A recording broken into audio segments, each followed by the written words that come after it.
अगर मस्जिद जाएंगे तो आपको किस तरह देखा जाएगा? बिल्कुल जाएंगे। देखिए समूचे भारत की लड़ाई है। बेटी का कोई मजहब नहीं होता, बेटी को कोई जाति नहीं होती, बेटी का कोई धर्म नहीं होता, बेटी अपने आप में एक धर्म है। हम समूचे हिंदुस्तान के आंदोलन को समूचे क्या आप कहेंगे कि हम मुस्लिम की बेटी के लिए नहीं लड़ रहे हैं? हम लड़ रहे हैं। हम ईसाई की बेटी के लिए लड़ रहे हैं, हम हिंदू की बेटी के लिए लड़ रहे हैं, हम मुसलमान की बेटी के लिए लड़ रहे हैं। हर जगह हम जाएंगे क्योंकि ये समूचे भारत का आंदोलन है। और जो पाखंडी लोग चार इस तरह के किराए के लोग खड़े कर करके कह रहे हैं कि हम संत महात्मा हैं, ब्रिजभूषण के साथ बैठेंगे, उन महात्माओं से यह सवाल है कि क्या बेटियों के अन्याय के खिलाफ इस देश का संत कभी बैठ पाएगा? क्या द्रौपदी के अन्याय के साथ इस देश का संत कभी युधिष्ठिर को छोड़ करके अन्याय के साथ जा सकेगा? यही सवाल संतों से भी। क्या राजनीति अखाड़ा नहीं बनता जा रहा है? राजनीति हम नहीं मानते अखाड़ा कोई बनता जा रहा है। ये बेटियों का अखाड़ा है, ये बेटियां अखाड़े में लड़ी है, इसकी एक ही नीति है और वो बेटी नीति है। एक बात समझ लीजिए, इस आंदोलन में जो भी आ रहा है वो अपने झंडे को खूंटी पे टांग के आ रहा है और एक ही झंडा बुलंद कर रहा है, वो बेटी का झंडा है, वो न्याय का झंडा है। इसलिए जो यहाँ आ रहा है अपनी बेटी की बात तो मोदी जी भी करते हैं ना। जी मोदी जी करते थे, टेंस बदल गया, प्रेजेंट से लेके पास्ट में जाओ। प्रेजेंट में अगर करते तो आंदोलन ही नहीं होता, वो भूतकाल की बात हो गई। जब इस देश के प्रधानमंत्री ने वोट के लिए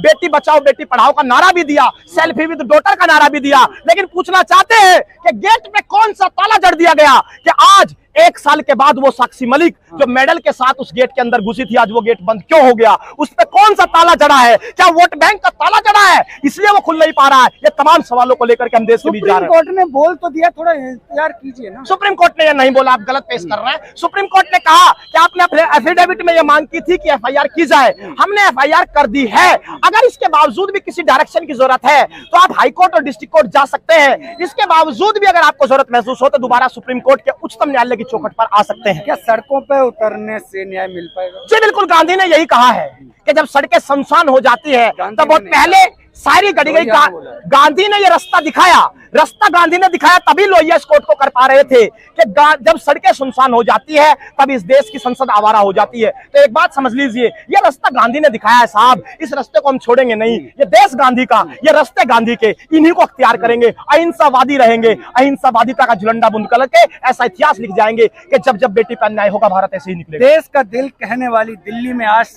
बेटियां जो रेसलर हैं, जिन्होंने देश का गौरव बढ़ाया, वो सड़कों पर हैं। जी, इनको इंसाफ कैसे मिलेगा? इंसाफ मिलेगा संघर्ष से, और उसी रास्ते को हम अख्तियार कर रहे हैं। लेकिन एक बात लिख के रख लीजिए कि हम पीछे हटने वाले नहीं हैं। अगर इन बेटियों को इंसाफ ना मिला तो हर भाई सुना हो जाएगा। मोदी जी भी तो आज तक पीछे ना हटे हैं। मोदी जी पीछे हटे किसान आंदोलन में, आप भूल रहे हैं। 13 महीने के बाद मोदी जी ने एक पर्ची हमारे नाम पर निकाली और उस पर्ची में लिखा कि किसान कौम अजय है। और मेरी तपस्या, क्योंकि सामने किसान यहाँ खड़ी हुई, शायद अधूरी रह गई, मैं अजय होने का सर्टिफिकेट आपको दोबारा देता हूं और अपने कदम पीछे खींच लेता हूं। तो मोदी जी तो पीछे हटे हैं और दोबारा हटने का मुकाम दोबारा तैयार है, फिर हटा जाएंगे। अच्छा, एक सवाल और है कि जिस तरह से ब्रिजभूषण ने बोला है ना कि अगर मोदी जी इस्तीफा मांगेंगे, अमित शाह इस्तीफा मांगे, चाहे जेपी नड्डा मांगे, दे दूंगा जी, तो फिर क्या दिक्कत है? दिक्कत यह है कि इस्तीफा तो उनका हो गया।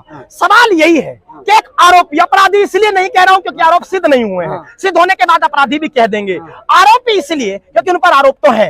एक आरोपी अगर इस देश के उच्चतम पद पर बैठे व्यक्ति, जिनको तथाकथित प्रधानमंत्री हम मानते हैं, तथाकथित नहीं लगाते क्योंकि तथाकथित तब होते हैं जब वो यूक्रेन का युद्ध रुकवा देते हैं। तो देश के प्रधानमंत्री जब उनके नाम का इस्तेमाल एक आरोपी करने लगे तो क्या इस देश के प्रधानमंत्री पद की गरिमा नहीं जाती है? इतने बड़े देश का इतना बड़ा पद, उस पर बैठा इतना सम्मानित व्यक्ति, एक आरोपी कैसे उसके नाम की चादर ओढ़ करके अपने आप को बचा रहा है? ये सवाल है सर, और ये सवाल हम देश के बीच में लेकर के जाएंगे। आज बंगला साहब गुरुद्वारे पर आने से इस पूरे मसले को कैसे देखते हैं? देखिए, बंगला साहब गुरुद्वारा, मैं फिर कह रहा हूँ, हम आशीर्वाद लेने आए हैं। देखिए साहब, जब भी कोई यात्रा शुरू होती है, इस देश में गांधी ने कहा है कि रघुपति राघव राजा राम, पतित पावन सीताराम, ईश्वर अल्लाह तेरे नाम, सबको सम्मति दे भगवान। तो कोई भी यात्रा गांधी की इसी तरह शुरू होती है, आशीर्वाद से शुरू होगी और फतेह तक जाएगी, ये हम सुनिश्चित करते हैं। तो ये हिंदू राष्ट्र नहीं है, ये सेकुलर स्टेट है, इस तरह देख रहे हैं? जी, हिंदू राष्ट्र तो कुछ पागल लोग जिन्होंने संविधान नहीं पढ़ी, किताब नहीं पढ़ी, कानून नहीं जानते, इस भारत की खूबसूरती नहीं जानते, इस तरह के शब्द वो प्रयोग करते हैं। ये भारत सबका है, किसी के बाप का हिंदुस्तान नहीं। चलिए, इतना बड़ा दरबार लगाया जा रहा है हिंदू राष्ट्र के नाम पर जी,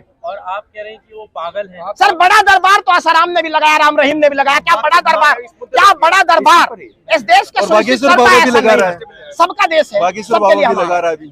देखिए जी। आप इस मुद्दे को रेस्टर्स के इशू पे रखिए। जी। आप हिंदू राष्ट्र हमारी कमेटी कल शाम तक दोपहर तक आपको निर्णय दे देगी। कल भी कोई यात्रा सुनिश्चित होगी, उस पर हम निकलेंगे। अब हम रुकने वाले नहीं हैं। 4 फीट के जंतर मंतर पर यह आंदोलन अब सीमित नहीं रहेगा, वहां से निकलेगा, ये हम सुनिश्चित कर चुके हैं। 21 तारीख के फैसले का इंतजार करिए, आंदोलन में बड़ा ऐलान होगा। अभी तो काम चल रहा है ना। जी बिल्कुल काम चल रहा है।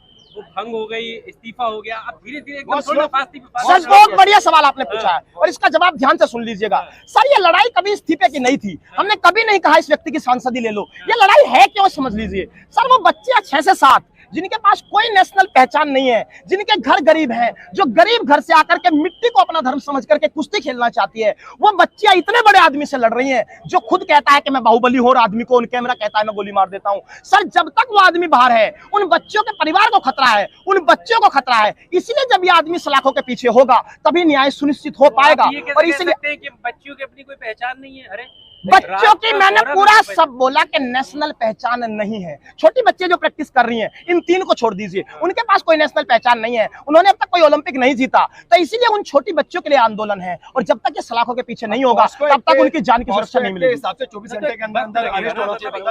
जिस तरह से आपकी मांग चल रही है जी, अरेस्ट ही नहीं हो रहा, प्रोसेस चल रहा है ना। तो प्रोसेस तो सर हम नहीं रोक रहे हैं ना। जितनी जांच है हम सहयोग कर रहे हैं, जितना पुलिस बयान चाहते हैं उतना दे रहे हैं, लेकिन उनकी सुरक्षा में रोकनी होगी। पॉक्सो एक्ट में गिरफ्तारी क्यों नहीं? सरकार के संविधान को मानती है?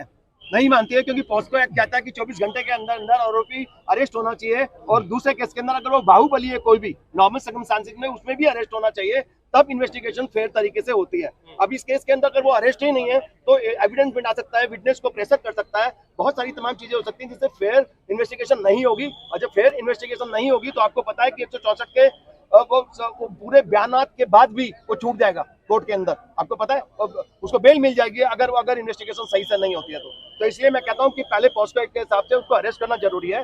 अरेस्ट करिए, उसके बाद में उसको पूरी इन्वेस्टिगेशन करिए। इन्वेस्टिगेशन के बाद भी वो भी हम चाहते हैं कि 2 महीने के अंदर अंदर उनको सजा मिलनी चाहिए। फास्ट ट्रैक कोर्ट के अंदर होना चाहिए केस, ये स्लो मोशन में नहीं होना चाहिए, कई साल लग जाए उसको। तो आप मानते हैं इस देश में 2 कानून चल रहे हैं, आम आदमी के लिए अलग और गरीब आदमी के लिए तो कोई कानून है ही नहीं इस देश के अंदर। आप देख ही रहे हैं पूरे देश के अंदर क्या तमाशा हो रहा है। पूरा एक बात हम और बताना चाहते हैं, देखिए लगातार इस देश में पिछले 8 साल में एक ढकोसला बन गया, वो सब है कमेटी। मुझे बताइए जो कमेटी ब्रजभूषण को आरोपी को बाप मान रही हो, जब जज, भाई कमेटी जज थी कि नहीं, उसे फैसला लेना था, जब जज ही आरोपी को बाप कह दे तो आप न्याय की उम्मीद कहां से करेंगे? ये ढकोसला किसान आंदोलन में भी आया था कि हम किसान बिल पे कमेटी बना रहे हैं। 3 ऐसे लोग उसमें शामिल हो गए जिन्होंने न्यूज के आर्टिकल में पहले से किसान बिल का समर्थन जताया। एमएसपी पे जो कमेटी बनी उसका कोई कुछ नहीं हुआ। कमेटी जैसे झूठी तसल्ली में हम आने वाले नहीं है, ये लड़ाई उससे आगे बढ़ चुकी है। हम जब तक ब्रजभूषण शरण सिंह को सलाखों के पीछे नहीं भेज देते हम अड़े रहेंगे, इसी तरह अड़े रहेंगे। चलिए, तो अभी हम मौजूद हैं गुरुद्वारा बंगला साहिब। यहाँ पर आपने देखा कि जंतर मंतर से लगातार यहाँ पर पहलवान और रेसलर्स यहाँ आ रहे हैं। इससे पहले घाट प्लेस में गए थे और उसके बाद कल हनुमान मंदिर गए और आज यहाँ पर गुरुद्वारा आए हुए हैं मत्था टेकने के लिए, क्योंकि इसमें सारे लोग शामिल हैं, चाहे हिंदू, मुस्लिम, सिख, ईसाई, सबके सब शामिल हैं इसमें। और सभी की एक मांग है कि इंसाफ मिले और किस तरह से इंसाफ दिलाया जाए। आप हाथों में देख सकते हैं बैनर्स किस लिए लिए हुए हैं, किस तरह से सब में लिखा है जब मेडल लाए बेटी, जब बेटी न्याय मांगे। तो आप लोग दूर क्यों हैं? तो हम चाहते हैं कि यहाँ सामने दिखाया जाए कि किस तरह से यहाँ पर अंदर गए हुए हैं और उसके बाद जब आएंगे वापस तो हम आपको लाइव दिखाएंगे कैमरे से।